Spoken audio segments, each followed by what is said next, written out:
April 8, 1944. 29,000 feet above northern France, the air was so cold it could freeze a man's breath inside his oxygen mask. Lieutenant Thomas Caldwell felt it anyway, that knife-edge cold cutting through the cockpit of his P-51 Mustang, even as the Packard Merlin engine roared 6 feet in front of him. Below, the patchwork fields of occupied France spread out like a quilt someone had left in the rain. Grey-green, muddy brown, the occasional scar of a bomb crater, dark and ugly against the spring earth. But Tommy wasn't looking down. He was looking at the Focke-Wulf 190, pulling away from him 800 yards ahead and climbing. The German pilot knew what he was doing. No panic, no wild maneuvering, just a steady, professional climb into the thin air where engines either delivered or they died. The FW-190's radial engine was singing a song Tommy knew too well, the sound of full power, full confidence, a machine doing exactly what it was built to do. Tom's Mustang was singing a different song. He pushed the throttle forward, all the way to the firewall, waited for the surge. It came, but it came slow, hesitant, like a man trying to run through water. The manifold pressure gauge sat there at 18 pounds per square inch. Should have been 25. The manual said 25. The engineers in Detroit who'd never seen combat said 25. But the gauge said 18, and gauges don't lie. 7 pounds of boost pressure. 7 pounds was the difference between a fighter and a paperweight at this altitude. Tommy watched the Focke-Wulf grow smaller. Not dramatically. Not the way a superior aircraft outclasses an inferior one, just steadily, incrementally, 10 yards, 20, 50, the gap widening like a wound that won't close. His airspeed indicator showed 385 miles per hour. The manual said his Mustang should do 440 up here. The gap between what his aircraft was supposed to deliver and what it actually produced might as well have been an ocean. Tommy's hands tightened on the stick. Not fear. He'd been flying combat for 14 months. He knew fear, and this wasn't it. This was something worse. This was the sick feeling that comes when you realize the tool you've trusted with your life is broken, and there's nothing you can do about it except watch the enemy fly away. The Focke-Wulf disappeared into a cloud bank, gone. The German pilot would land somewhere in France, tell his squadron mates about the American who couldn't keep up, and they'd all have a good laugh over schnapps. Tommy banked hard, turned for home. The engine droned on, steady, reliable, completely inadequate. And that's when he remembered. His kid brother Jamie was flying to England in 12 days with the exact same broken engine. Tom's hands were still shaking when he climbed out of the cockpit at Debden Airfield 40 minutes later. Not from the cold, not from the adrenaline crash that always came after combat, from something deeper, something that settled in his chest like a stone. The ground crew was already there, doing what ground crews do, checking for damage, refueling, preparing the aircraft for the next pilot who'd need it. They moved with the practiced efficiency of men who'd done this 1,000 times. Good men, professionals. But they couldn't fix what was wrong with this airplane. Tommy dropped to the tarmac, yanked off his leather helmet, ran a hand through sweat-damp hair. 28 years old, and he felt 50. The winter sun was weak over England, the kind of pale light that makes everything look washed out and tired, like the war had drained all the color from the world. Staff Sergeant Frank Kowalski was waiting by the crew chief's station, wrench in hand. 36 years old, built like a fire hydrant, with hands that looked like they'd been carved from old leather. Polish immigrant, Detroit machinist, the best crew chief in the 354th Fighter Squadron, which meant he was the man who had to hear this complaint for the 3rd time this week. Tommy walked straight to him. "The boost pressure's off again, Frank." Kowalski's face didn't change. He'd heard it before. He pulled out a maintenance log that was getting thick with similar entries, flipped it open, ran a grease-stained finger down the page. "3rd time this week," Kowalski said. His voice had that flat Michigan accent, vowels stretched out like taffy. "I've checked the supercharger, checked the intercooler, checked the fuel mixture. Everything tests within spec when we run it on the ground. But in combat, In combat at altitude, the power just isn't there. Kowalski finished the sentence like a man reciting a prayer he'd said too many times. I know. Tommy looked at his Mustang. Aircraft number 43-7012. The name Cherokee painted in white letters across the cowling, a reference to his home county in Iowa. She was a beautiful machine, sleek, deadly looking, the kind of aircraft that made men believe in American engineering. Except American engineering had built an engine that couldn't deliver what it promised. Can you fix it? Tommy asked. Kowalski closed the maintenance log, looked Tommy in the eye. Not without breaking regulations, and I got regulations memorized. That's not an answer. It's the only answer I got. A C-47 transport was coming in for landing, the sound of its twin engines Doppler shifting as it passed overhead. Somewhere on the other side of the field, somebody was revving an engine for a test run. The constant noise of an active airbase. The sound of a war that never stopped. Tommy reached into his flight jacket, pulled out a letter. The envelope was creased from being carried in his pocket. He handed it to Kowalski. Read it. Kowalski took the letter, unfolded it, scanned the handwriting. Young, enthusiastic, the kind of handwriting that still had hope in it.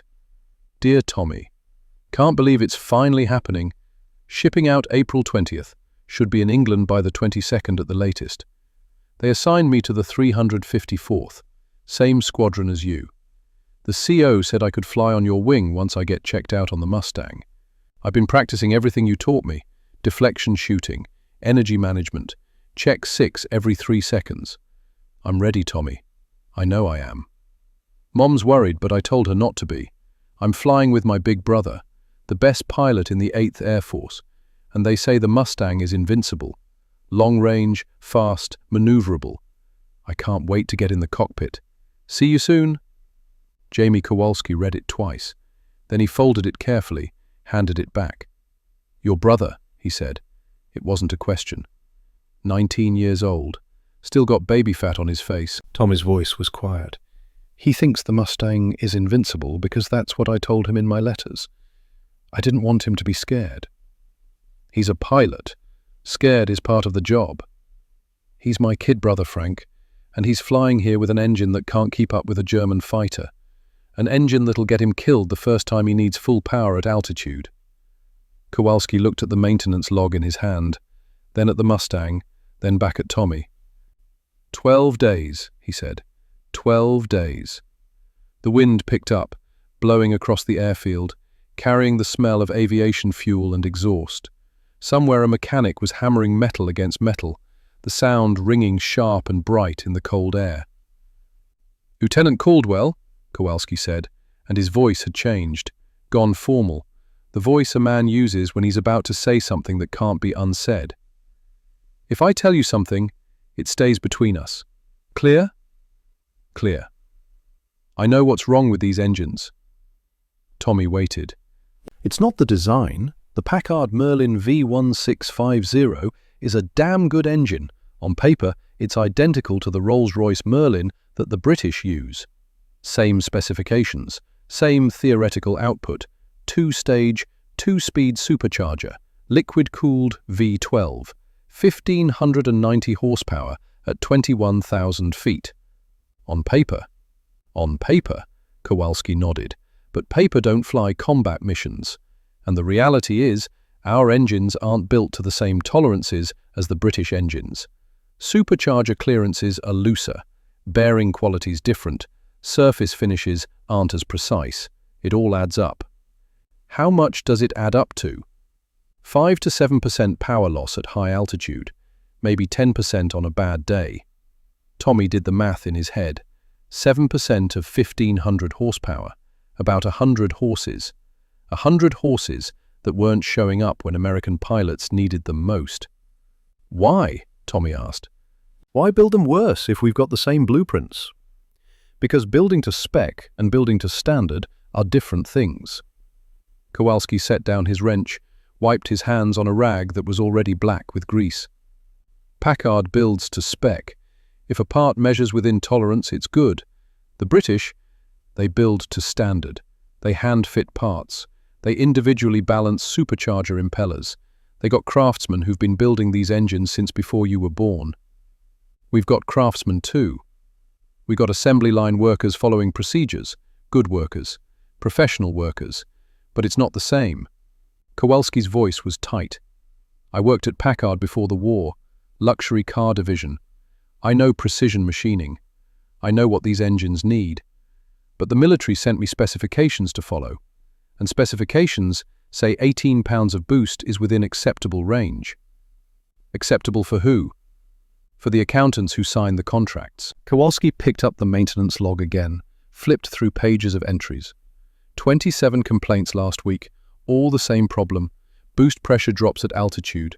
Power delivery inconsistent. Engine runs hotter than rated specs. And every time I test them on the ground, everything measures within tolerance. So we're flying broken engines that aren't technically broken. That's about the size of it. A jeep drove past, carrying a pilot who'd just landed. The pilot was young, maybe 22, and he had that look they all got after a rough mission, eyes distant, shoulders tight. He'd seen something up there, something he'd be seeing again in his dreams. Tommy thought about Jamie, 19 years old, baby fat still on his face, flying into combat with the same broken engines. "Can you fix it?" Tommy asked again. This time Kowalski didn't answer right away. He looked around the flight line, making sure nobody was close enough to hear. "Not officially," he said finally, "but there are modifications. Things I could do. Tighten the supercharger clearances, adjust the bearing surfaces, optimize the fuel mixture for high-altitude operation. It's not complicated work, just precise work. Would it make a difference?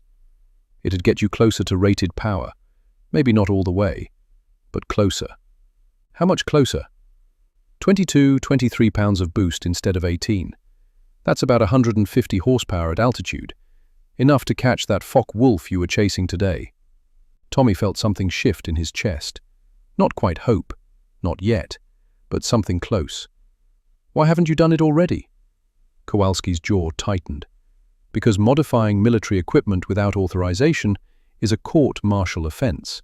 Because if I make a mistake and an engine fails, a pilot dies and it's my fault. Because I follow regulations, Lieutenant. That's my job. Your job is to keep these aircraft flying. My job is to keep them flying, according to the procedures the Army Air Forces gave me. There's a difference. Not to the pilots who can't catch enemy fighters because their engines are built wrong." Kowalski was quiet for a long moment. Then he pulled something from his pocket. A photograph. Old. Creased. The kind of photo a man carries so long the edges have gone soft. He handed it to Tommy. 4 people in the photograph. A woman, maybe 35, 2 girls, perhaps 8 and 10, and a younger version of Frank Kowalski, standing proud in a suit, his arm around the woman's shoulders. "Warsaw, 1938, Kowalski said. "My wife, Marta, my daughters, Zofia and Anya." Tommy looked at the photograph. The family was smiling, the kind of smile you have when you think the future is going to be good. "Luftwaffe bombed Warsaw in September 1939, Kowalski continued. His voice was steady, but there was something underneath it, something that had turned to stone a long time ago. "First week of the war. I was already in Detroit, working for Packard. Sent for them a month earlier, but the paperwork got delayed. They were supposed to come in October." Tommy handed the photograph back. He didn't know what to say. There was nothing to say. "I have no one to go home to, Lieutenant." Kowalski put the photograph back in his pocket, right over his heart. "These pilots flying these missions, they're why I'm here. Every one of them that comes back is—" He stopped, started again. "They're why I keep showing up. Then help me keep my brother alive." Kowalski looked at him, really looked at him. And Tommy saw something in the crew chief's eyes he hadn't seen before. A kind of recognition, a kind of understanding that passes between men who've both lost something they can't get back. "If I do this," Kowalski said slowly, "and something goes wrong, if an engine fails because of my modifications, it won't. You don't know that." "No," Tommy admitted, "but I know what happens if we don't try. Jamie flies combat missions with an engine that can't deliver full power. Sooner or later, he needs that power to get away from a German who's better positioned, or faster, or just plain lucky. and he doesn't get it, and he doesn't come home. Kowalski was quiet. I made a promise, Frank. Tommy's voice was rough. Last time I saw my old man, 2 years ago. He was dying. Heart attack. Took 3 days. I sat with him in that hospital room in Iowa, and he made me promise to look after Jamie. Said Jamie was too young, too eager, too sure of himself. Said the war would chew him up if somebody didn't watch out for him. Your father know you were both going to end up in the same squadron? No, that's just luck. Good luck or bad luck, I'm not sure yet. Tommy looked at his Mustang again. But I made that promise, and I'm going to keep it, with or without your help. The wind blew again, colder this time. Winter wasn't quite done with England yet. Kowalski picked up his wrench, turned it over in his hands, thinking. What if we could modify the engines, he said finally. Not officially, not through channels, just what if? How would it work? We'd need precision tools. I can get those. I've still got contacts at Packard. We'd need time. Work at night when nobody's watching. We'd need to keep it quiet. If the wrong officer finds out before we can prove it works, court-martial. At minimum, dishonorable discharge, maybe prison time for sabotaging military equipment. And if we don't try? Kowalski looked at the photograph in his pocket, then back at Tommy. Your brother arrives in 12 days, he said. 12 days. That's not much time to test a modification. Then we better get started.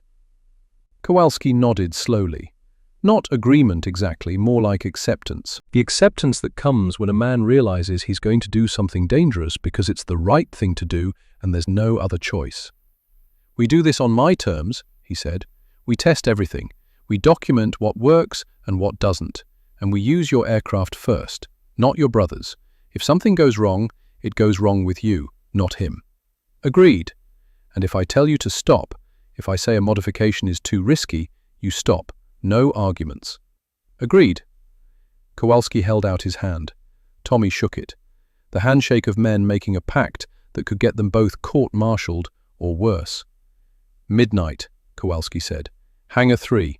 Bring your flight manual and anything else you've got on engine specifications. I'll be there. Kowalski turned back to the Mustang, picked up his tools. Back to work. Just another mechanic maintaining another aircraft on another day in a war that seemed like it would never end. But Tommy saw something different now in the way Frank Kowalski moved. A kind of purpose, a kind of determination. The same thing Tommy felt. 2300 hours. Hangar 3 was dark except for a single work light that cast long shadows across the concrete floor. The smell of oil and metal and aviation fuel hung thick in the cold air. Outside, the wind rattled the hangar doors, making sounds like ghosts trying to get in. Tommy arrived 10 minutes early, carrying his flight manual and a notebook full of observations he'd been keeping for the past 2 months. Every time the engine had failed to deliver full power, every time the boost pressure had dropped, every time something had felt wrong. Frank Kowalski was already there. He'd pushed Tommy's Mustang into the hangar, closed the doors, and set up a workspace that looked like a surgeon's operating theatre. Precision tools laid out in careful rows, micrometers, calipers, feeler gauges, instruments that could measure clearances down to thousandths of an inch. You know how to use those? Tommy asked. I machined cylinder heads for Packard luxury cars before the war. V16 engines for people who had more money than sense, tolerances tighter than what they use for aircraft. Kowalski picked up a micrometer, handled it like a man holding something precious. Yeah, I know how to use them. He'd already removed the engine cowling from Tommy's Mustang. The Packard Merlin sat exposed, all its complexity visible.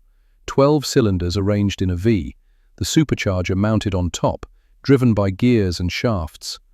The maze of fuel lines and ignition wires and cooling passages. A mechanical heart that was supposed to produce 1,500 horsepower, but couldn't quite manage it.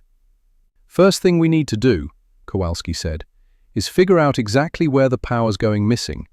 Could be the supercharger clearances, could be bearing friction, could be the intercooler efficiency, could be all three.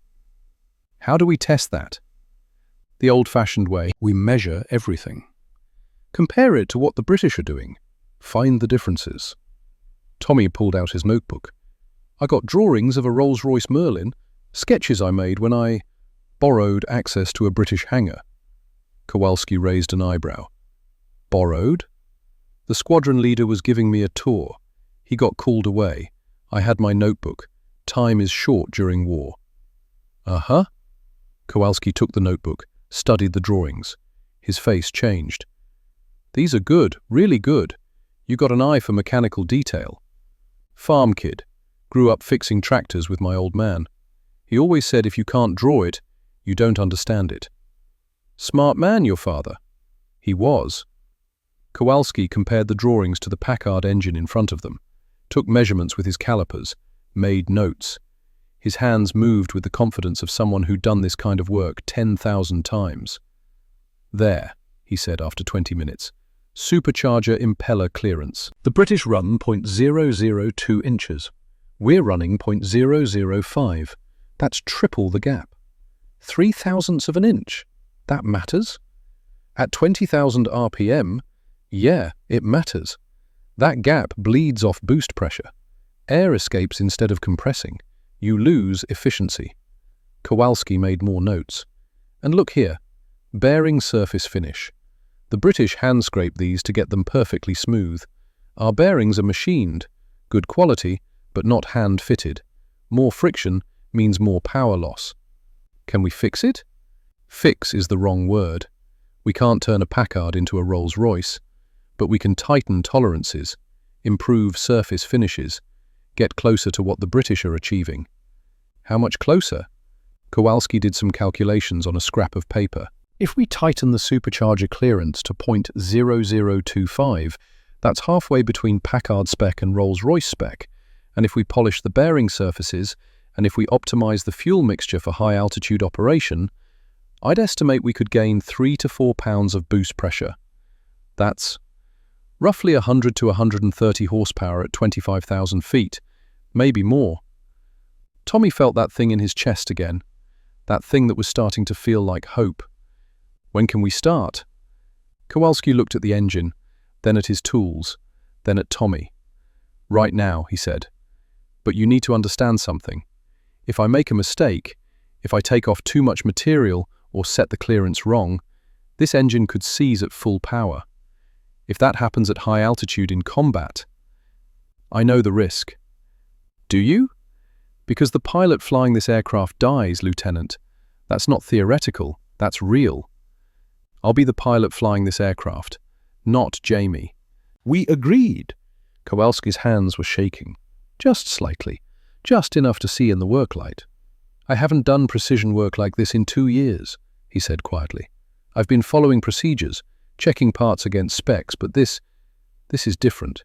This is feeling your way to perfection. My wife used to say I could hear when a bearing wasn't seated right just by the sound the wrench made, but that was a long time ago. I don't know if I still got it. Tommy thought about his father, dying in that hospital bed, making him promise. Frank, he said, you got a choice here. You can follow the regulations that say 18 pounds of boost pressure is within acceptable range. You can keep doing what you're doing, and nobody will blame you. It's not your fault Packard can't build engines as good as Rolls-Royce. Kowalski looked at him. Or, Tommy continued, you can remember why you're here.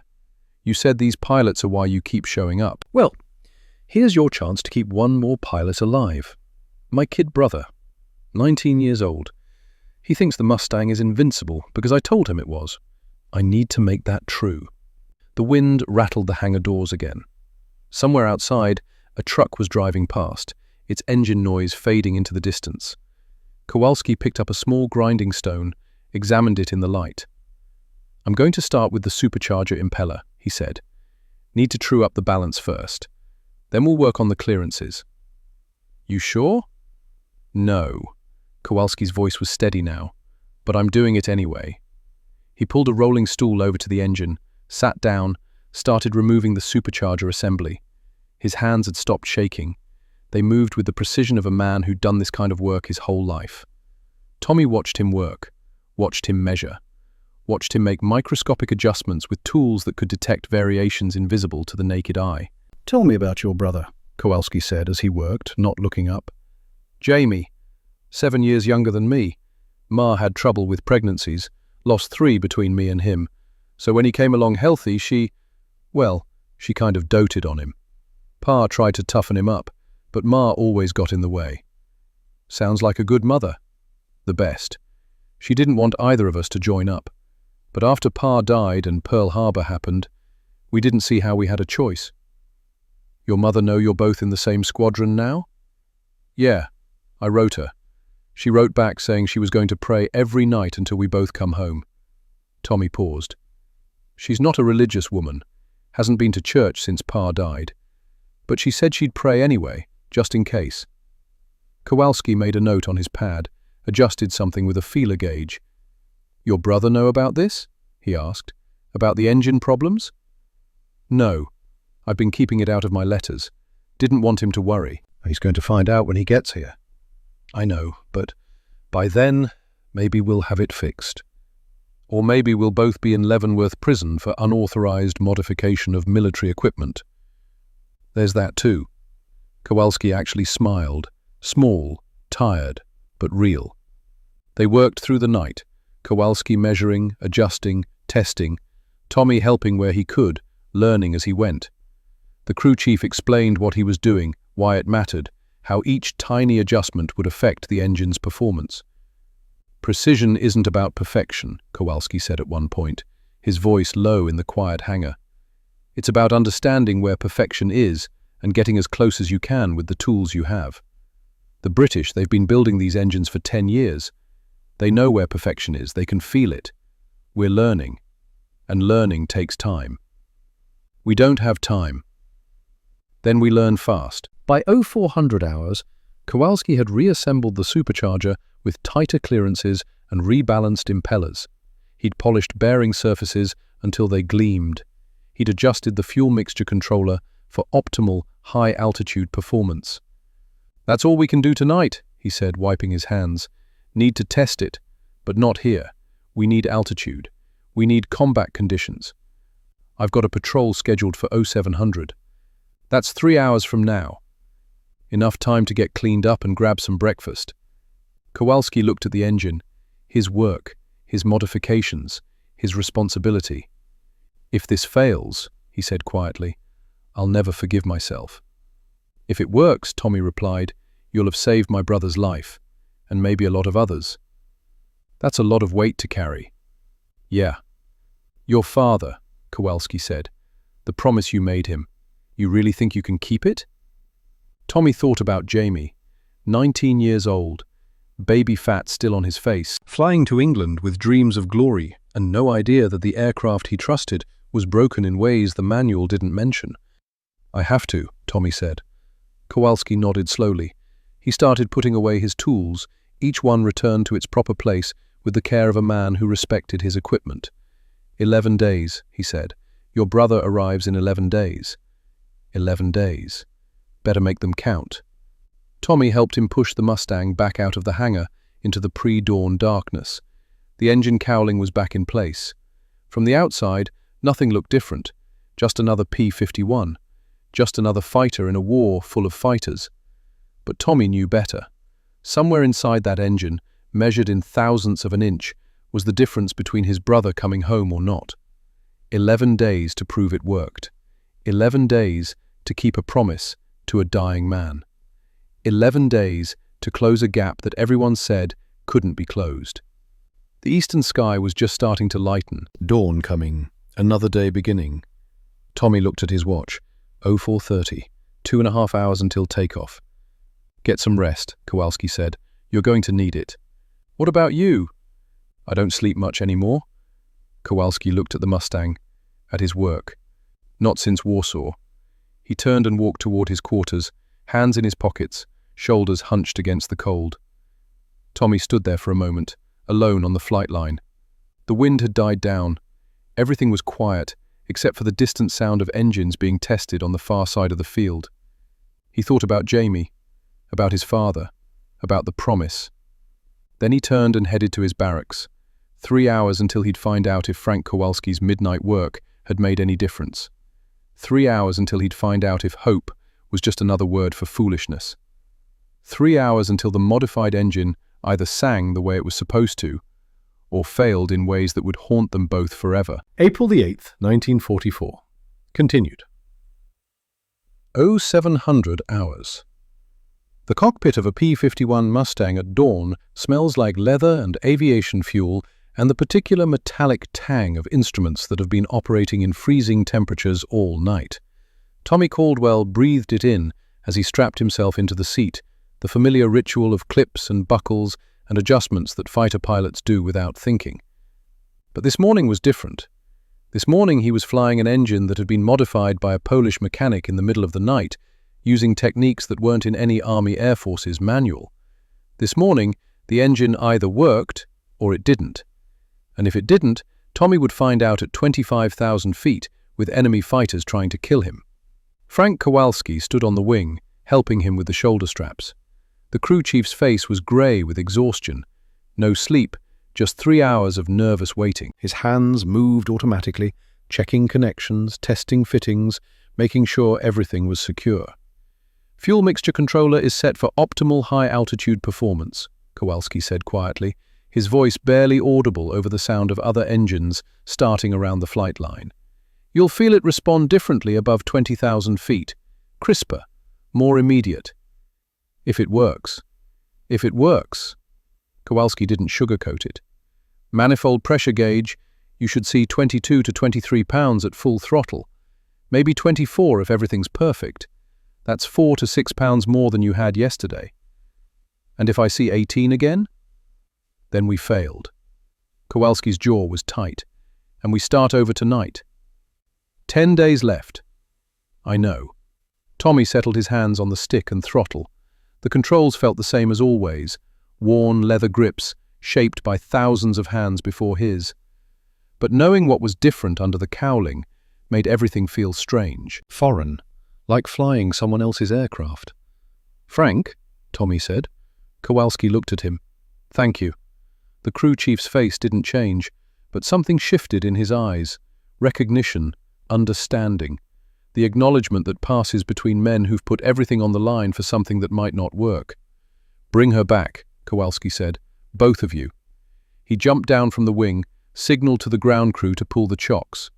Tommy ran through his pre-start checklist, the litany of switches and checks and confirmations that had become muscle memory after 14 months of combat flying. Battery on, fuel selector to main tank, mixture rich, prop control forward. His hand went to the starter. He hesitated. What if the modifications had weakened something? What if the tighter tolerances meant more friction, more heat, more stress on components that weren't designed for it? What if the engine seized on takeoff and he augured into the ground in front of the entire squadron? What if Frank Kowalski's midnight work had created something more dangerous than the original problem? Tommy pushed the thought away, pressed the starter. The Packard Merlin coughed once, twice, then caught with that distinctive sound fighter pilots know in their bones. 12 cylinders firing in sequence, the supercharger whining as it came up to speed, the whole mechanical symphony building toward the moment when engine and airframe and pilot become one thing. But this time, something was different. The engine sounded cleaner, smoother, like someone had removed a rough edge Tommy hadn't even known was there. The vibration through the seat was more regular, more precise. The kind of precision that comes when tolerances are right and everything's balanced and the machine is operating the way it was meant to. Tommy looked at the manifold pressure gauge. Idle power, 8 pounds. Normal. He glanced at Kowalski, standing 50 feet away. The crew chief was watching the cowling, his head tilted slightly. Listening. Reading the engine with his ears the way he'd said his wife claimed he could. Kowalski gave a small nod. So far, so good. Tommy ran up the engine, checking magnetos and fuel flow and oil pressure. Everything in the green. Everything normal. Except for that smoothness. That precision that hadn't been there yesterday. The tower cleared him for takeoff. Tommy taxied to the runway, 3 other Mustangs falling in behind him. a standard 4-ship patrol. Nothing special, just another mission over France, looking for trouble, hoping to find it before it found the bombers. But for Tommy, this wasn't a standard mission. This was a test. He pushed the throttle forward. The Packard Merlin responded, and Tommy felt it immediately, that crispness Frank had mentioned. The engine accelerated without hesitation, without that slight lag he'd become so accustomed to, he'd stopped noticing it. The Mustang rolled down the runway, picking up speed. 50 knots, 60, 70. The tail came up. The wings bit into the air. At 90 knots, Tommy pulled back gently on the stick. The Mustang lifted into the English dawn like it had been waiting its whole life to fly. OH8, 15 hours. 22,000 feet over the channel, climbing toward France. Tommy kept one eye on the manifold pressure gauge and the other on his wingman. The 3 other Mustangs held formation, their silver skins catching the morning sun. Good pilots, experienced. Men who'd survived long enough to know their aircraft and trust their instincts. They didn't know they were flying with an experimental engine. Tom hoped they wouldn't need to find out. "Falcon Lead, this is Falcon 2. The voice in Tommy's headset belonged to Lieutenant Dalton Pierce, 25 years old, from somewhere in Tennessee. Good pilot, steady. "You running, Rich? Your engine sounds different." Tommy keyed his mic. "Just a calibration adjustment. Frank's been tinkering." "Seems smoother." "We'll see." They crossed into French airspace at 24,000 feet, the patchwork fields below giving way to the darker greens of forests and the grey ribbons of roads. No flak yet. No fighters. Just the endless visibility that comes with altitude and clear skies. Tommy checked his gauges again. Oil pressure good. Coolant temperature normal. Manifold pressure at 12 pounds. Cruise setting. Everything operating exactly as it should. But the real test would come when he pushed it to war emergency power. When he needed every ounce of thrust the engine could deliver. When the gap between adequate and excellent became the difference between living and dying. "Falcon Lead, bandits at 2 o'clock high, 5,000 feet above us." Tommy's head snapped right. There, tiny dots against the blue, almost invisible. He counted 4, maybe 5. "I see them. Falcon flight climbing right. Let's see what they want." He pushed the throttle forward, beginning a gentle climbing turn toward the enemy aircraft. The Mustang responded, the engine note changing as the supercharger kicked into high gear. Manifold pressure climbing. 14 pounds, 16, 18.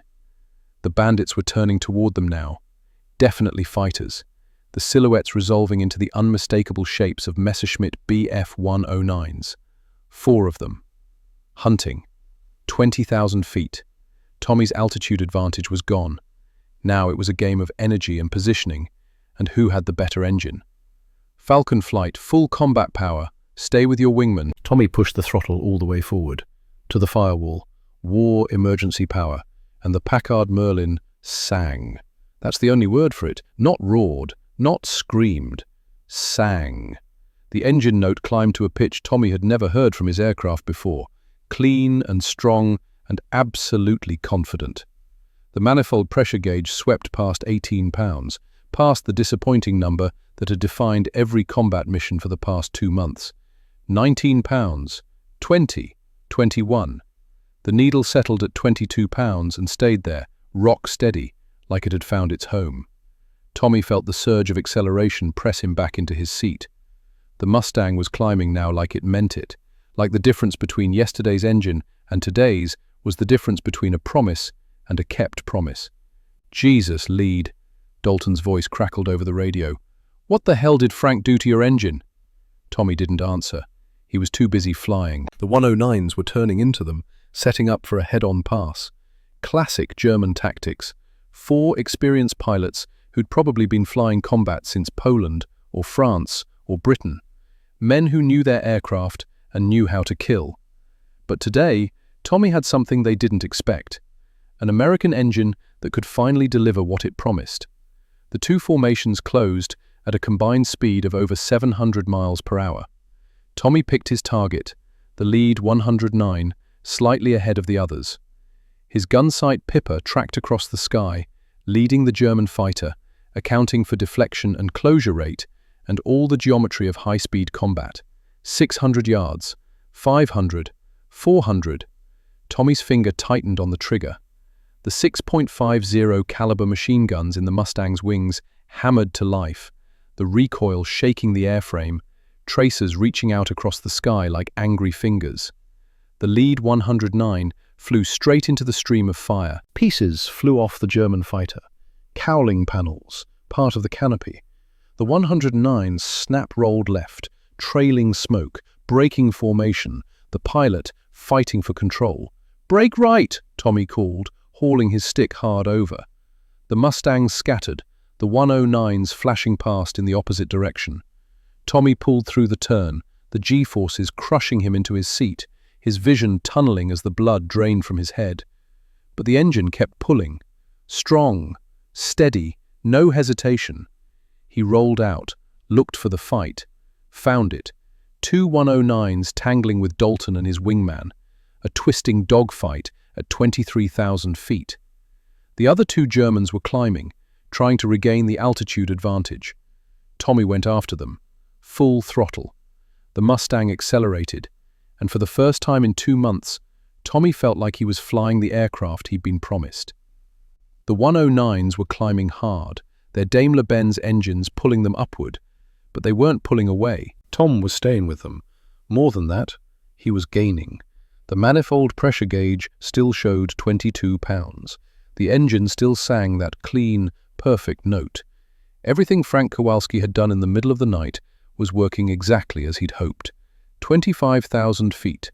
The air was thin here, oxygen masks crucial, engines straining. This was where the difference between good and excellent became visible, where the 5% gap between Packard and Rolls-Royce had always shown itself.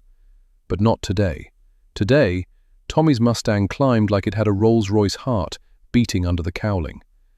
The lead 109 pilot realized he wasn't going to escape. He did the smart thing, reversed hard, turning back into Tommy, trying to force an overshoot, or at least make the American work for his kill. Tommy accepted the invitation. The two fighters merged in a turning fight, each trying to get position on the other. The 109 was good in a turn, smaller, lighter, more maneuverable at slow speeds, but the Mustang had energy, had speed, had an engine that was finally delivering what it promised. Tommy pulled hard, the stick back in his lap, the airframe groaning under the G-load. The 109 was turning inside him, but only just. Tommy reversed, using his speed to convert to altitude, then came back down with gravity on his side. The German pilot was good. He kept turning, kept fighting, trying to deny Tommy a shot. But Tommy had patience, and fuel, and an engine that wasn't going to quit. 3 turns. 4. 5. The fight spiraling down through 24,000 feet, both pilots breathing hard through their oxygen masks, both aircraft at the edge of their performance envelope. On the 6th turn, the 109 pilot made a mistake, just a small one. He pulled too hard, trying to get his nose around faster, and the 109 shuddered on the edge of a stall. Half a second. That's all Tommy needed. His pipper swung across the 109's fuselage. His finger squeezed the trigger. The guns hammered. Tracers walked across the German fighter from tail to cockpit. The canopy shattered. The engine belched black smoke. The 109 rolled inverted and dove, trailing fire. Tommy didn't watch it fall. He was already looking for the next threat, his head on a swivel, his breathing controlled, despite the adrenaline singing in his veins. "Falcon lead, this is 2. We're clear. 3 and 4 are engaging the stragglers." "Copy. Form on me." Tommy pulled out of the fight, leveled off at 23,000 feet, checked his gauges again. Manifold pressure, 22 pounds. Oil pressure normal. Coolant temperature, normal. Everything in the green, everything perfect. The engine that Frank Kowalski had modified was still running strong. "Lead, I don't know what Frank did," Dalton said over the radio, "but whatever it was, you need to buy that man a beer." "You just outclimbed a 109 at altitude. I've never seen that before." Tommy looked at his manifold pressure gauge again. 22 pounds of boost, 4 pounds more than yesterday. 130 horsepower that hadn't been there before Frank's midnight work. 130 horses that had just helped him kill a German fighter and stay alive to tell about it. "Yeah," Tommy said quietly, "I think I will." 1400 hours. Frank Kowalski was waiting on the flight line when Tommy taxied in. The crew chief stood alone, away from the other ground crew, his arms crossed over his chest. His face was unreadable. Tommy shut down the engine, the Packard Merlin winding down with that same smooth precision it had shown all morning. No roughness, no unusual sounds, just clean, professional operation. He climbed out of the cockpit, pulled off his helmet. His hands were shaking slightly. Adrenaline, exhaustion, the aftermath of combat, but also something else. Relief. Kowalski walked up to the aircraft, put his hand on the cowling. Still warm. He stood there for a moment, not speaking, just feeling the metal, listening to the sounds of the engine cooling. "Well," he said finally. 22 pounds of boost, Tommy said. "Stable. All the way to 25,000 feet. No fluctuation. No roughness." Kowalski's shoulders dropped half an inch, tension releasing. "Combat?" "Engaged 4 109s. Outclimbed 2 of them. Shot 1 down." Tommy paused. "Frank, the engine performed better than it ever has. Better than I thought possible." "Any problems? Any unusual vibrations or noises?" "Nothing. It ran like a Swiss watch." Kowalski nodded slowly. Then he opened his toolbox, pulled out a small notebook, started making notes, recording data, building knowledge. "We need to test it again," he said. "One flight isn't enough. Could have been luck. Could have been optimal conditions. We need more data." "How much data?" "At least 5 flights. Different altitudes, different power settings, different atmospheric conditions. If it performs consistently..." He looked up from his notebook. "Then we know the modifications work. Then we can start thinking about doing it to other engines." "Other engines?" "Your brothers, for one." Kowalski's voice was quiet. "That was always the point, wasn't it?" Tommy thought about Jamie. 9 days now until his brother arrived in England with a standard Packard Merlin that would only deliver 18 pounds of boost.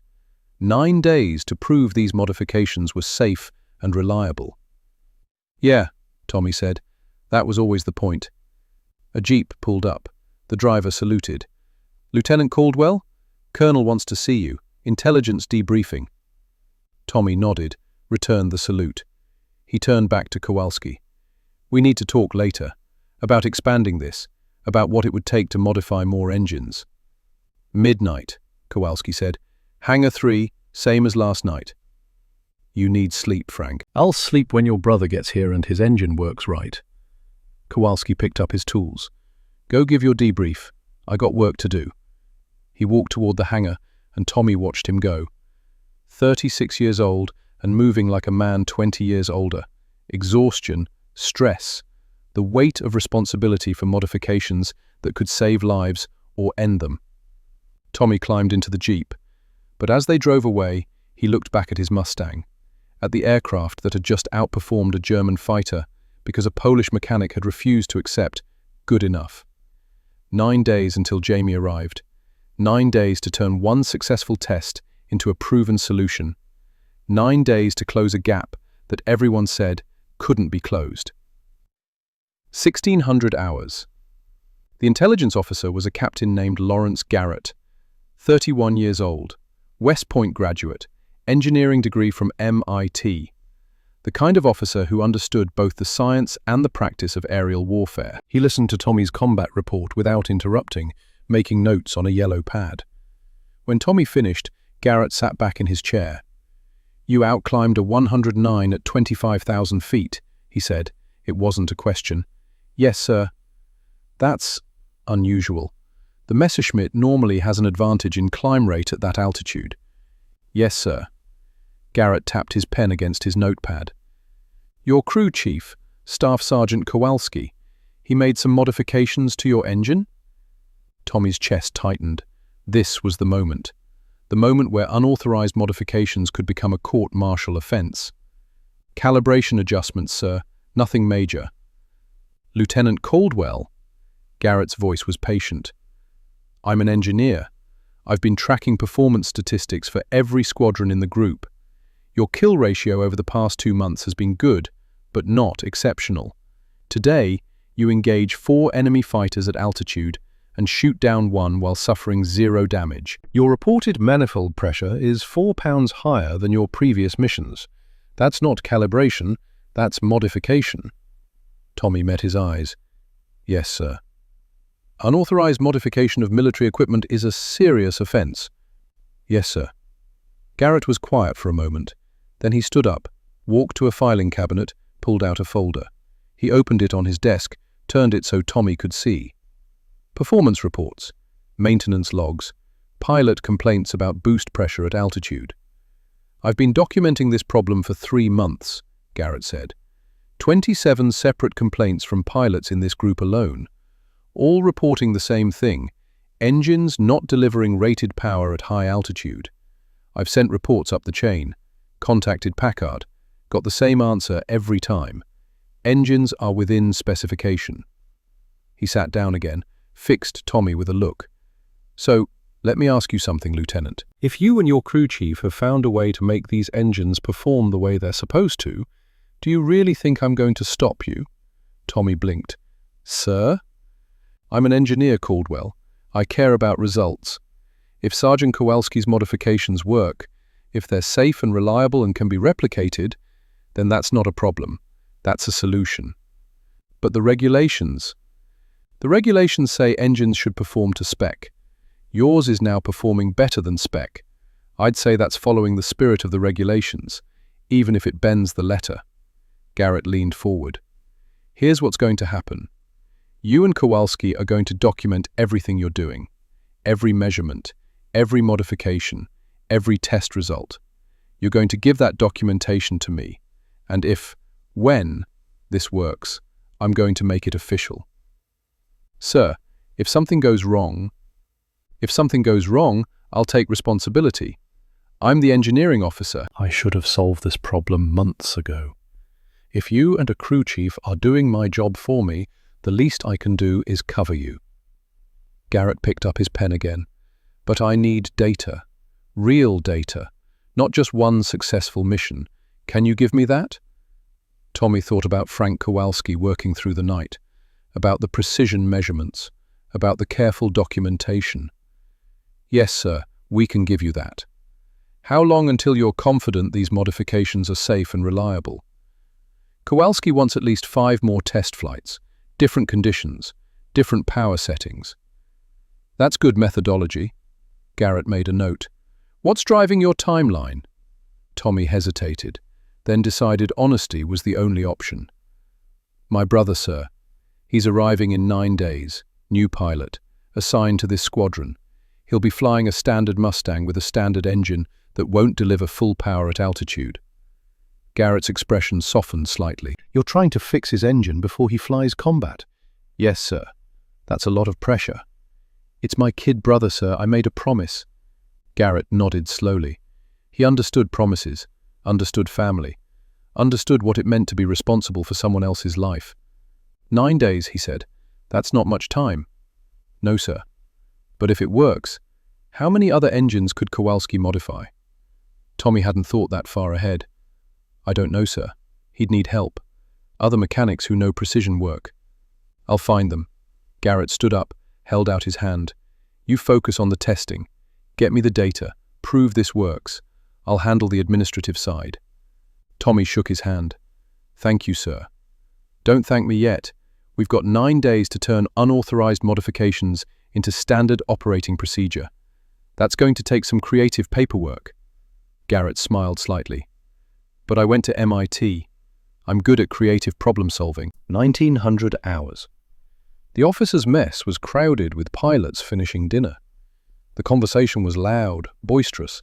Men who'd survived another day of combat, burning off adrenaline with stories and laughter, and the kind of dark humor that kept them sane. Tommy sat alone in a corner, eating mechanically, his mind elsewhere. Dalton Pierce dropped into the chair across from him. You going to tell me what Frank did to your engine? Dalton asked. Or do I have to start bribing crew chiefs? It's complicated. Try me. I got a degree in mechanical engineering from Tennessee Tech. Tommy looked at him. 25 years old, Steady hands, sharp mind. 32 combat missions and still alive, which meant he was either very good or very lucky, or both. "How much do you know about supercharger tolerances?" Tommy asked. "Enough to know that's where power gets lost at altitude. Clearance is too loose, boost pressure bleeds off." Dalton leaned forward. "You telling me Frank tightened the tolerances?" "Among other things." "Jesus, that's precision work. Thousandths of an inch. Get it wrong and the whole thing seizes." "He didn't get it wrong." Dalton was quiet for a moment. "Your engine performed like a different aircraft today, climbed like a Rolls-Royce instead of a Packard. That's the idea. Can he do it to other engines?" "Maybe. We're still testing." Dalton looked around the mess hall, making sure nobody was close enough to hear. "Tommy, if you can make these engines perform the way they're supposed to, that changes everything. The Mustang's already the best escort fighter we've got, but if the engines actually delivered full power, we'd have air superiority locked down. One step at a time. We need to prove it's safe first." "How many test flights?" 5 more. Different conditions." "I'll volunteer. Let Frank modify my engine. Give you another data point." Tommy shook his head. "Too risky. We don't know enough yet. You flew it into combat today. That was my choice, my risk, and I'm making the same choice." Dalton's voice was firm. "Tommy, we're all flying engines that don't work right. Every pilot in this squadron knows it. We've just been living with it because we didn't have a choice. Now, maybe we do. Let me help." Tommy studied his face, saw the same determination he felt. "I'll talk to Frank," he said finally. "But he makes the decision. If he says the modifications aren't ready, we wait." "Fair enough." Dalton stood up. "Oh, and Tommy, your brother, when he gets here, you going to tell him what you're doing?" "I don't know." "My advice? Tell him. Kid deserves to know his big brother's working on keeping him alive." Dalton walked away, leaving Tommy alone with his half-eaten dinner and his thoughts. 9 days, 5 test flights. And somewhere, across the Atlantic, Jamie Caldwell was probably writing another enthusiastic letter about how excited he was to fly the invincible Mustang with his big brother. The weight of it pressed down on Tommy's shoulders, the responsibility, the promise, the knowledge that everything, the midnight modifications, the risky tests, the creative paperwork Captain Garrett was probably already drafting, all of it came down to one simple thing. He'd promised his father he'd bring Jamie home. And a promise was a promise, even if keeping it meant breaking every regulation in the book. 2200 hours. Tommy was walking across the dark airfield toward Hangar 3 when he heard footsteps behind him. He turned. A British officer was approaching, Squadron Leader David Henderson, 33 years old, RAF, Yorkshire accent. Flew Mustang Mark IIIs with Rolls-Royce Merlin engines. "Lieutenant Caldwell," Henderson said. "Might I have a word?" Tommy stopped. "Sir." Henderson pulled out a cigarette case, offered one to Tommy, who declined. The British officer lit his own, the match flaring bright in the darkness. "I heard about your engagement today," Henderson said. 4109s. You outclimbed them at altitude." "Yes, sir." "That's unusual. American Mustangs typically struggle above 25,000 feet. Engine performance drops off. Your aircraft seem not to have that problem." Tommy didn't respond. Henderson smiled slightly. "I'm not here to make trouble, Lieutenant. Quite the opposite. I'm curious." "About what, sir?" "About how an American pilot in an American Mustang suddenly has performance characteristics that match my British Mustang with a Rolls-Royce engine." Henderson took a drag of his cigarette. "Because if you found a way to make Packard engines perform like Rolls-Royce engines, well, that would be rather significant." "I couldn't say, sir." "No, I suppose you couldn't." Henderson looked toward Hangar 3. "But hypothetically, if someone were attempting to improve American engine performance, they might benefit from understanding how Rolls-Royce achieves their standards." "Hypothetically." "Quite."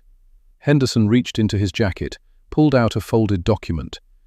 "This is a maintenance manual for the Rolls-Royce Merlin 68. It contains tolerances, procedures, and techniques that aren't in the standard technical orders. Normally, this would be classified RAF material." He held it out. Tommy stared at it. "Sir, I can't." "You're not taking it, Lieutenant. I'm leaving it here on this bench because I'm a careless officer who sometimes misplaces important documents." Henderson set the manual down. "If someone were to find it and return it to me in, say, a week, I'd be most grateful." "Why would you do this?"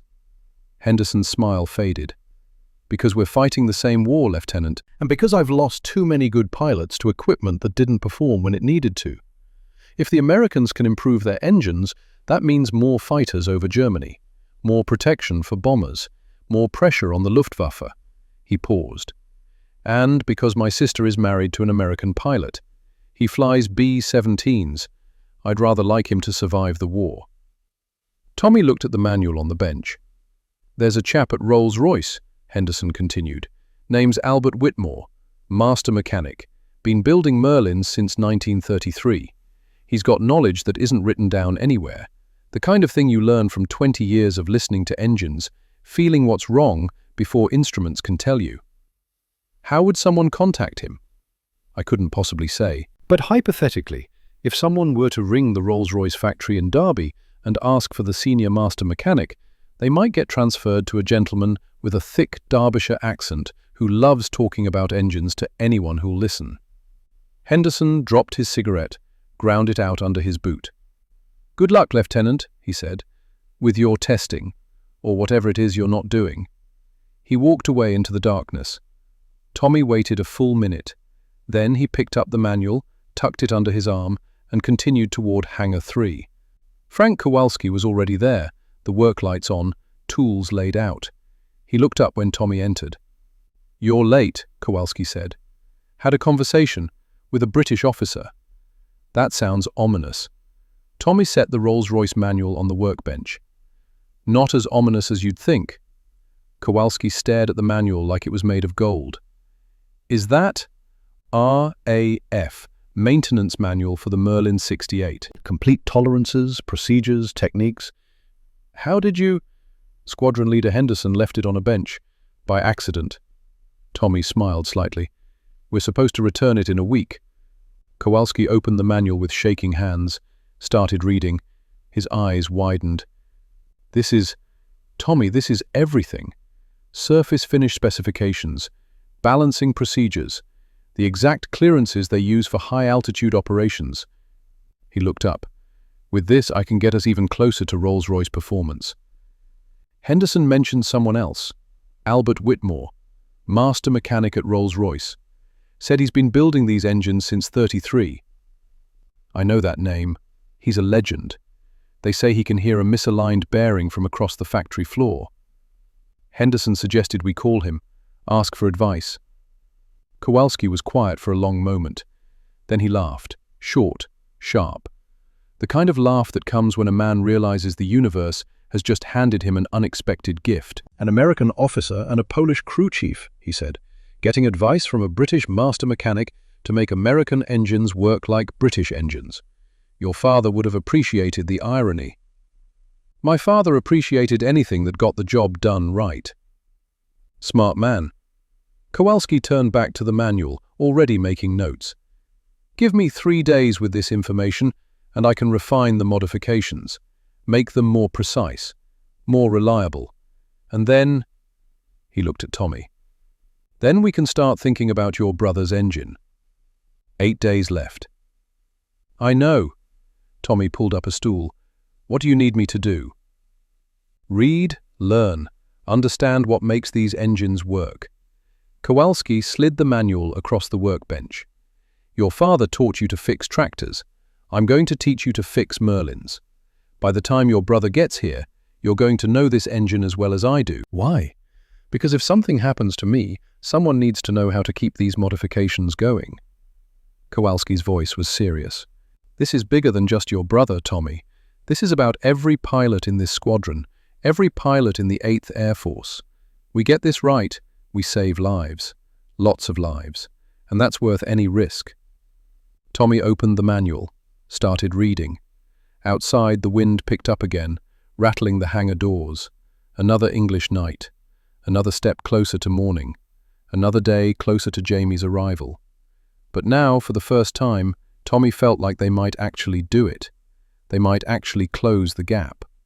Not because they were smarter than the British, not because they'd found some magic solution, but because they'd learned what his father had tried to teach him years ago on an Iowa farm. Excellence isn't about perfection. It's about paying attention, about listening, about caring enough to do the work right, even when nobody's watching. Frank Kowalski understood that, and together, with a British manual and a legend, mechanic's wisdom, and 8 days of desperate work ahead of them, they were going to prove that American engines could sing like British ones. They just needed to learn the song. April 10th, 1944. OH 600 hours. The third test flight went as well as the first two. Tommy pushed the modified Packard Merlin to its limits at 28,000 feet, and it delivered 23 pounds of boost pressure without hesitation. The engine ran smooth, strong, precise, exactly as Frank Kowalski had promised it would. When Tommy landed and shut down, Kowalski was there with his notebook, recording data like a scientist, documenting a breakthrough. Oil temperature? Kowalski asked. Normal range, maybe 2 degrees cooler than usual. Vibration? Less than before the modifications. Kowalski made notes. 3 successful flights, same performance each time. We're building a pattern. How many more? 2, maybe 3. I want to test it in different weather conditions. Rain, low visibility. See if moisture affects the supercharger performance. Kowalski closed his notebook. But we're close, Tommy. We're really close. A transport truck rumbled past, carrying supplies toward the mess hall. The morning shift was beginning, mechanics reporting to their stations, pilots heading to briefings, the daily rhythm of an airbase at war. Tommy climbed down from the cockpit. When can we start thinking about other engines? Soon. I want 1 more week of data from your aircraft. Then we modify a second Mustang, get another pilot testing it, build redundancy into our knowledge base. Dalton volunteered. Kowalski looked up sharply. Lieutenant Pierce, he knows what we're doing. Hard to hide when your engine suddenly performs 30% better in combat. And he wants his engine modified? He's an engineer. He understands the science. And the risk. Kowalski was quiet for a moment. If I modify a second engine and it fails, we've doubled our exposure, doubled the chance of someone dying because of my work, or doubled the chance of someone living because of it. The crew chief looked at his hands, grease-stained, scarred from years of mechanical work, the hands of a man who'd lost everything in Warsaw and found purpose in keeping American pilots alive. 7 days, Kowalski said quietly. Your brother arrives in 7 days. I know. We're not ready for his engine yet. Not quite. We will be. You have a lot of faith in me. You've earned it. Tommy put a hand on Kowalski's shoulder. 3 perfect flights, Frank. 3 times you've made this engine perform the way it's supposed to. That's not luck. That's skill. Kowalski nodded slowly, but the weight was still there in his eyes. The knowledge that perfection in testing didn't guarantee perfection in combat, that engines were complex machines with thousands of ways to fail.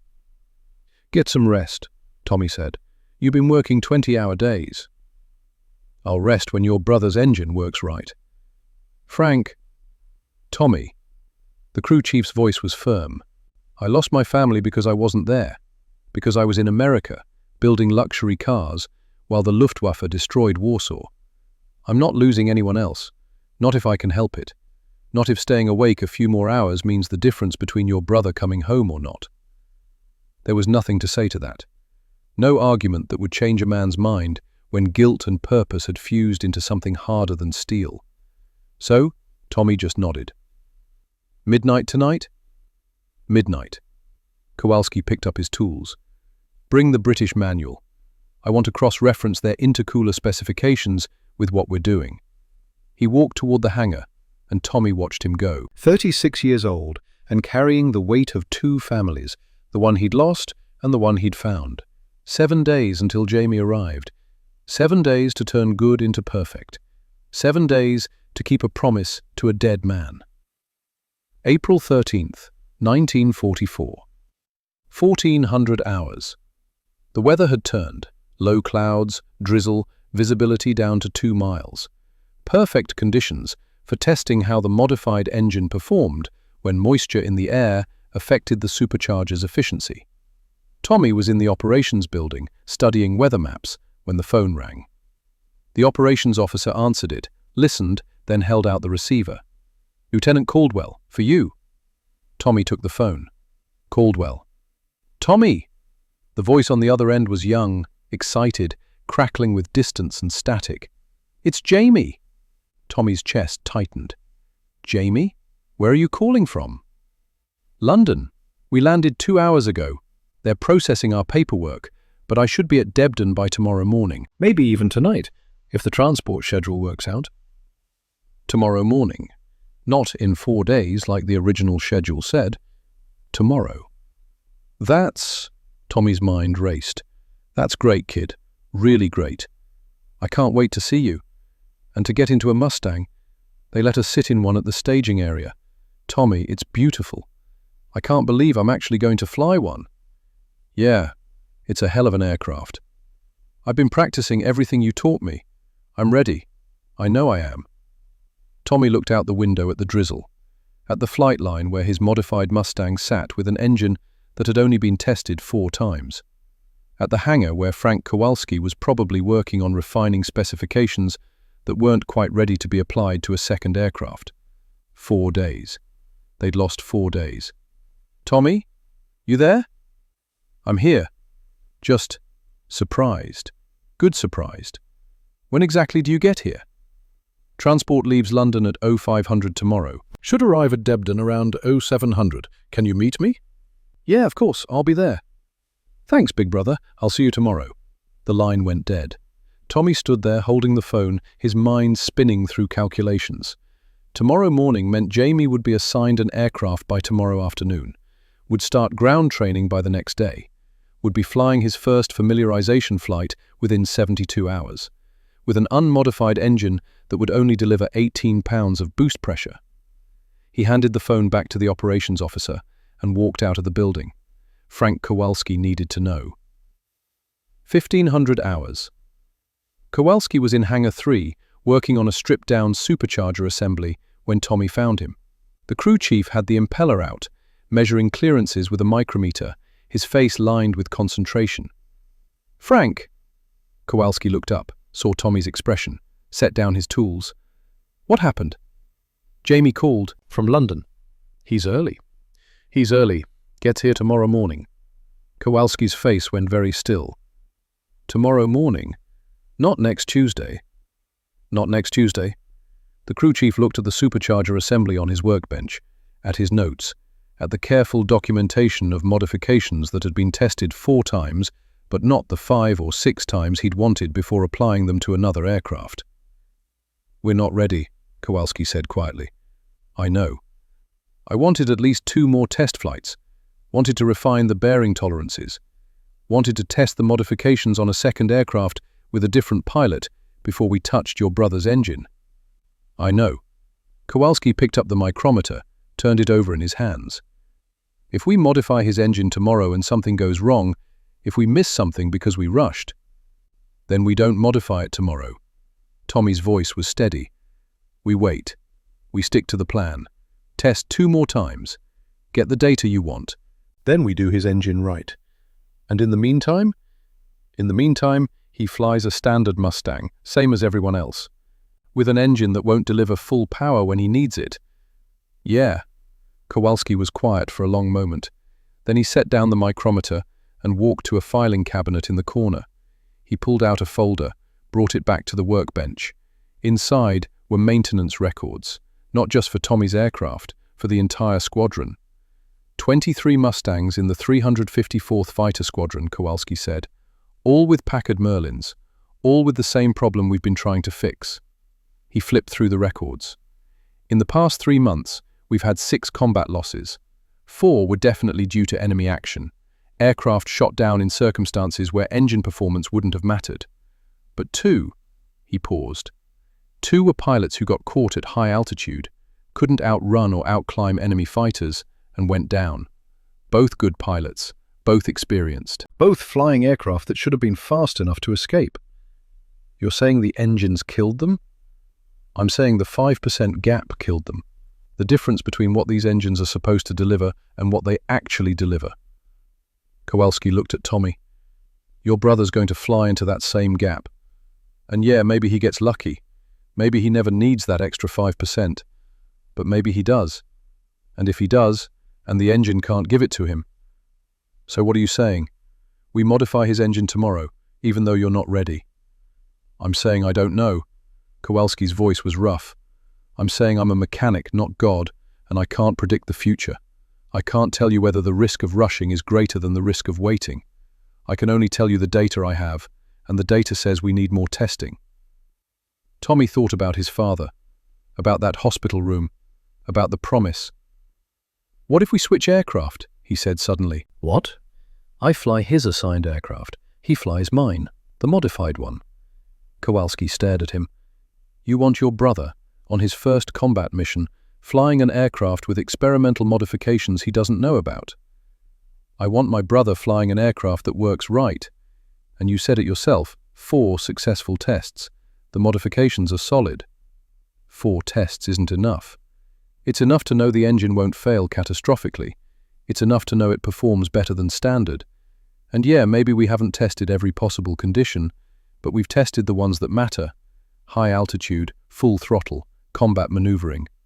Tommy leaned forward. Frank, you've built something that works. I've flown it. I trust it. And I'd rather have Jamie flying a proven modified engine than an unproven standard one. Kowalski looked at the supercharger on his workbench, at his careful notes, at the years of experience that told him to be cautious, to test thoroughly, to never rush precision work. Then he looked at the folder of maintenance records, at the names of pilots who died in aircraft that couldn't deliver the performance they needed. If something goes wrong, he said quietly, if the engine fails because we didn't test enough, then I'll be the one flying it, not Jamie. That's the whole point. You're asking me to gamble with your life instead of his. No.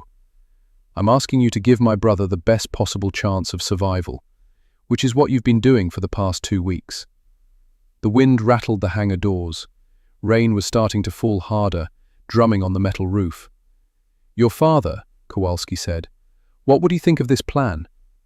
Tommy smiled slightly. He'd say I was being overprotective, that Jamie needs to learn to take care of himself. But he'd also say that's what big brothers are for, taking the risks so little brothers don't have to. Kowalski nodded slowly. All right, we switch aircraft, but I'm going to do one more inspection tonight. Check every modification, make sure everything's perfect, because if your brother's going to fly this engine, I want to be absolutely certain it's safe. Thank you, Frank. Don't thank me, just bring both of you home. Every mission, that's all the thanks I need. April 14th, 1944, OH 7:15 hours. The C-47 transport touched down at Debden in a light rain. Tommy stood on the flight line, collar turned up against the weather, watching as the rear door opened and pilots climbed out. He recognized Jamie immediately. 19 years old, 5'10", maybe 160 pounds. Still had that baby fat on his face that made him look 16 instead of 19. He wore his leather flight jacket like it was too big for him, which it probably was. His eyes were bright with excitement and nervousness, and the overwhelming sense of finally being here, finally being part of it. Tommy felt his chest tighten. This was who he was protecting. This kid who still looked like he should be playing baseball instead of flying combat missions.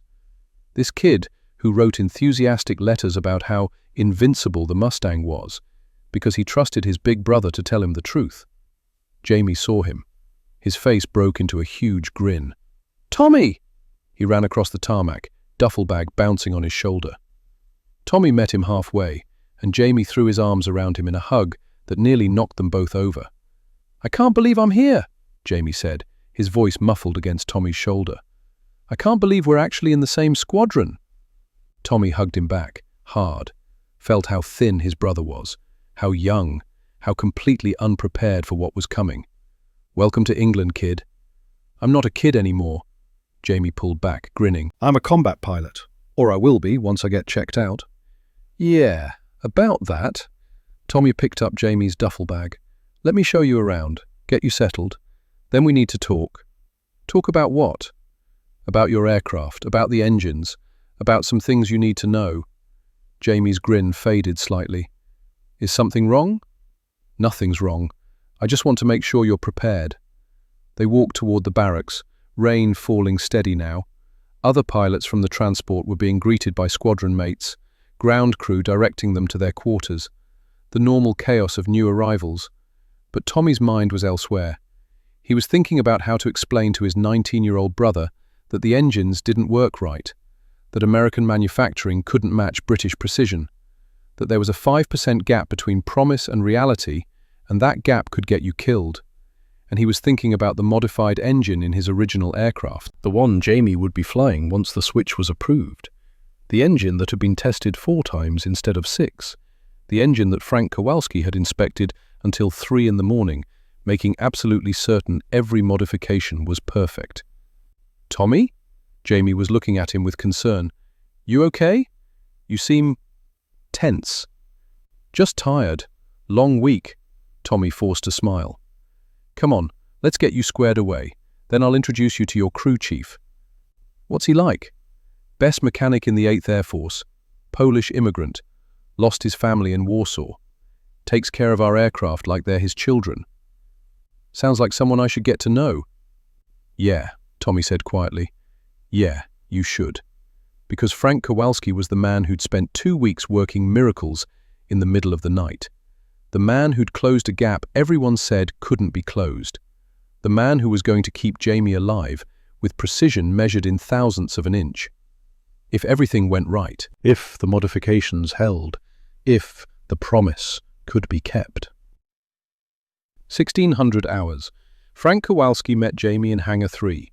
The crew chief shook his hand, looked him over with the appraising eye of a man who'd seen hundreds of young pilots, and knew which ones would survive and which ones wouldn't. You look like your brother, Kowalski said. Younger, skinnier, but the same eyes. Jamie grinned. Tommy says you're the best crew chief in the Air Force. Your brother exaggerates. I'm just thorough. He says you're going to take care of my aircraft. Kowalski glanced at Tommy. Something passed between them. Understanding, agreement, the weight of decisions made in midnight hangars. Actually, Kowalski said carefully, there's been a change. You're going to be flying aircraft 43-7012, your brother's regular Mustang. Jamie looked confused. Why? Because I've been maintaining that aircraft for 6 months, Kowalski said. It was true, even if it wasn't the whole truth. I know every rivet, every system, every quirk. For a new pilot's first combat missions, I want you in an aircraft I know inside and out. What about Tommy? I'll fly 43-7015, Tommy said. Your assigned aircraft. Break it in for you. Make sure everything's working right. Jamie looked between them. He was young, but he wasn't stupid. There's something you're not telling me. Tommy took a breath. This was the moment. The choice between protecting his brother with silence or protecting him with truth. The engines, Tommy said. The Packard Merlins. They don't perform as well as they're supposed to. Not at high altitude. It's a manufacturing issue. Tolerances aren't tight enough. You lose boost pressure when you need it most. Jamie's smile faded. How much? 5 to 7%, maybe 10 on a bad day. That's, Jamie did the math in his head, that's a lot of horsepower. Yeah. Does everyone know about this? Every pilot who's flown combat at altitude knows. We've been living with it because we didn't have a choice. And now? Tommy looked at Kowalski. The crew chief nodded slightly. Now we might have a solution, Tommy said. Frank's been working on modifications, tightening tolerances, improving efficiency, making the engines perform closer to spec. On my aircraft? On my aircraft, which you're going to fly. Jamie was quiet for a moment, processing. His face had gone serious in a way Tommy hadn't seen before. The kid was gone. The combat pilot was starting to emerge. You're giving me your aircraft, Jamie said slowly. Because you trust the modifications more than you trust a standard engine. Yes. Even though the modifications are, what, experimental? Tested, Kowalski interjected. 4 successful flights, full combat conditions, no problems, no failures, performance exceeds standard specifications. But not officially approved? Not yet, Tommy admitted. Captain Garrett knows. He's the engineering officer. He's documenting everything, making it official. But right now, yeah, it's technically unauthorized. Jamie looked at the Mustang parked in the hangar. Aircraft 43-7012, Tommy's regular fighter. The one with Cherokee painted on the cowling.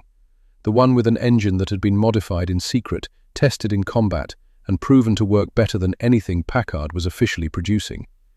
You're taking a risk for me, Jamie said. I'm your big brother. That's the job. And if something goes wrong with the modifications on the aircraft you're flying, then Frank and I learn from it and fix it before you fly. Jamie shook his head. No. If you're taking the risk, I take it with you. We both fly modified engines. Or neither of us does. Jamie. I'm not a kid anymore, Tommy. Jamie's voice was firm. You don't get to protect me from everything. If these modifications make the engines safer, I want them. If they're risky, then we share the risk. That's how this works. Tommy looked at his little brother, saw the determination there, the stubbornness, the same thing that had made Tommy keep working when everyone said the gap couldn't be closed. It ran in the family. Frank, Tommy said, can we do both engines? Kowalski pulled out his notebook, flipped through pages of measurements and specifications. I'd need help. Can't do 2 engines in one night by myself. Dalton volunteered, said he's got mechanical engineering background. Lieutenant Pierce, Kowalski considered. He's smart, careful. If I train him on the procedures... He looked at Jamie. You understand what you're asking for. These modifications work, but they haven't been tested long-term. There could be problems we haven't discovered yet. I understand, Jamie said, but I'd rather fly an engine that might have unknown problems than one that definitely has known problems. Kowalski smiled slightly. You're definitely Tommy's brother, so you'll do it. I'll do it. Both engines, tonight. Kowalski closed his notebook. But you both follow my maintenance schedule exactly. No pushing the engines beyond limits, no cowboy stuff. These modifications buy you performance, but only if you treat the engines right. Agreed, Tommy and Jamie said in unison. Kowalski shook his head. Your mother knows she raised 2 crazy pilots? Our mother thinks we're both going to come home safe, Tommy said. Let's prove her right. 2,300 hours. Hangar 3 was crowded for the first time since this whole thing started. Tommy and Jamie, Frank Kowalski, Dalton Pierce, and Lieutenant Marcus Brennan, who'd shown up uninvited and refused to leave until Kowalski agreed to modify his engine too. If you're doing this for the Caldwell brothers, Marcus had said, you might as well do it for the rest of us. Solidarity. Now they were all there, watching as Kowalski laid out the procedure. 2 aircraft, 3 engines. Tommy's 43-7012 was already modified, but Jamie's assigned 43-7015 and Marcus's 43-6823 needed work. This is precision work, Kowalski said, his voice carrying authority. Tolerances measured in thousandths of an inch. You rush, you make mistakes. You make mistakes, engines fail. Engines fail, pilots die. Clear? Everyone nodded. Lieutenant Pierce, you're with me on aircraft 7015. Lieutenant Brennan, you assist by documenting everything we do. Write down every measurement, every adjustment, every specification. This becomes our reference manual. What about me? Jamie asked. You watch, you learn. You understand what's been done to your engine, so you can feel when something's not right. Kowalski pulled out his tools. Your brother said your father taught him to listen to engines. Time for you to learn the same thing. They worked through the night. Kowalski and Dalton on one engine, demonstrating each step. Dalton's engineering background showed. He understood the theory behind the modifications, asked smart questions, took notes in a precise hand. Marcus documented everything: measurements, torque specifications, the sequence of operations, building a manual that other mechanics could follow. And Jamie watched his brother's crew chief work with the kind of intensity that made it clear this wasn't just maintenance. This was art. This was a craftsman who understood that every thousandth of an inch mattered, that precision wasn't about perfection, but about knowing where perfection was and getting as close as humanly possible. "The British," Kowalski said at one point, working on the supercharger impeller, "they've been building these engines since 1933. They have guys like Albert Whitmore who've balanced 10,000 impellers. They can feel when something's off. We don't have that experience yet, so we measure, we document, we learn." "Have you talked to Whitmore?" Dalton asked. "Not yet, but I'm going to. Squadron leader Henderson gave me the number for Rolls-Royce in Derby." Kowalski made a minute adjustment with a feeler gauge. Figure an old master mechanic might be willing to teach a stubborn Polish immigrant a few tricks. "You really think he'll help?" "We're all fighting the same war, and from what I hear, Albert Whitmore cares more about engines than politics." Kowalski stepped back, examined his work. "There, that clearance is 0.0023 inches, exactly between Packard spec and Rolls-Royce spec, the sweet spot." By 0400 hours, both engines were modified. Kowalski ran his final checks, measuring everything twice, making certain nothing had been missed. "All right," he said finally, wiping his hands, "these engines are ready. But remember, this is new technology, unproven long-term. You need to pay attention, feel how they respond, listen to the sounds. Any vibration that's unusual, any roughness, any hesitation, you report it immediately. Clear?" "Clear," Jamie and Marcus said together. "And you," Kowalski pointed at Tommy, "you're flying the original modified engine, most flight time, most data. You're the baseline. Anything feels different from normal, I need to know." "Understood." Kowalski looked at all of them. 3 pilots, 1 mechanic in training, all young men who'd volunteered to fly experimental modifications because they believed in the science and trusted the skill of a Polish immigrant who'd lost everything except his ability to make things work right. "Get some sleep," Kowalski said. "You're flying in 4 hours. Let's see if we did this right." They filed out of the hangar, exhausted, running on adrenaline and hope. Tommy hung back. "Frank," Kowalski looked at him, "thank you for doing Jamie's engine, for taking the risk. Thank your brother. Kid's got guts. Wouldn't let me give him special treatment." Kowalski managed a tired smile. "Reminds me of someone else I know. Yeah, well, it runs in the family. Your father raised you right." He tried. Tommy turned to leave, but Kowalski's voice stopped him. "Tommy, that promise you made, to bring your brother home. Yeah? It's not just on you anymore. It's on all of us. Me, Dalton, Marcus, Captain Garrett, even Squadron Leader Henderson and Albert Whitmore, wherever he is in Derby." Kowalski's voice was quiet. "We're all working to keep that promise, so don't carry it alone."